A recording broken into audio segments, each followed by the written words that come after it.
So I've had the great privilege of traveling across Canada, and actually in the States and really around the world.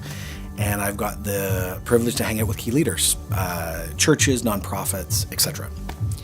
And every time we got into conversation, and I was able to share the story of what's happening in the church I help lead, people go, wow, I sort of understand that. I've sort of heard about that in another place, but I've never seen all of that in one place together. And I was shocked because what was happening at C4 I just thought was normal and biblical, which it is. But what I realized is, as I hung out with megachurch pastors and small church pastors and influencers and medium-sized church volunteer staff, they kept saying the same thing.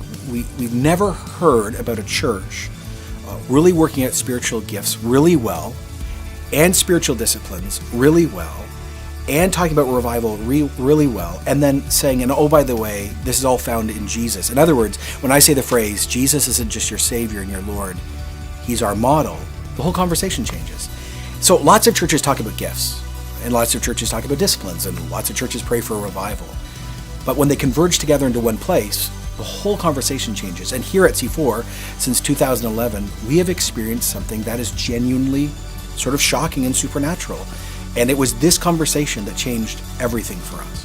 So we decided to do this church conference not to be another conference, because we've all done 1,000 conferences.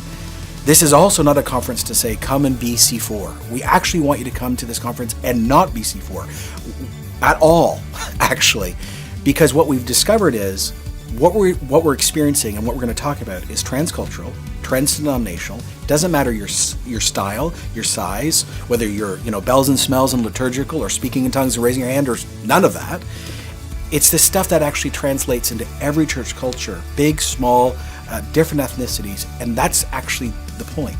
So we're inviting the church in Toronto, the church in Canada and beyond to come and hear the story and actually the theological underpinnings of how we've been able to work out gifts, disciplines, revival, and experiences modeled in Jesus, and how that actually translates into everyday life in an everyday church.